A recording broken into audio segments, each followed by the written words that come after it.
We've worked hard internally as professionals and political appointees, also with the support of the committee chairs, to secure the commitment of the World Bank, AFDB, and a number of other DFIs to help us invest in a $2 billion project that will lay 90,000 kilometers of fiber optic cables across this country. And our hope is that this will not just provide opportunities for existing MNOs. This will help us create new small businesses that will be responsible for laying 90,000 kilometers of fiber network. This will help us create nothing less than 10,000 jobs of young men and women that will drive the deployment of this cable all over our country.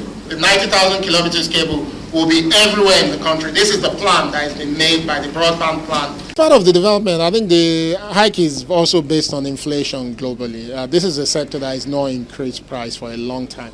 In fact, what government has been doing is managing the situation. The companies have been crying out for a long time that they're struggling. The cost of diesel, you can imagine how much they bought diesel last year and how much it's going for this year. And this is not a problem that is unique to Nigeria.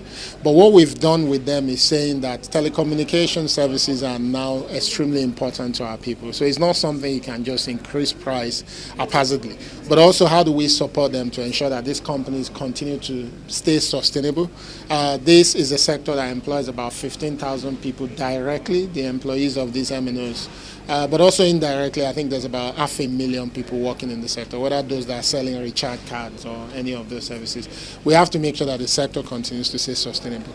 But at the same time, we don't want to inflict pain on Nigerians. So they were claiming for 100% increase in tariff. I think, as you can see from what NCC released yesterday, we had a lot of back and forth. They've been talking about since even before we were appointed. The first time I met them almost 16, 17 months ago, it was the same thing they were talking about. But now I think we've settled at about 50% to ensure that they can find ways to stay sustainable, but also the price hike is not significant to the point where it becomes painful for our people.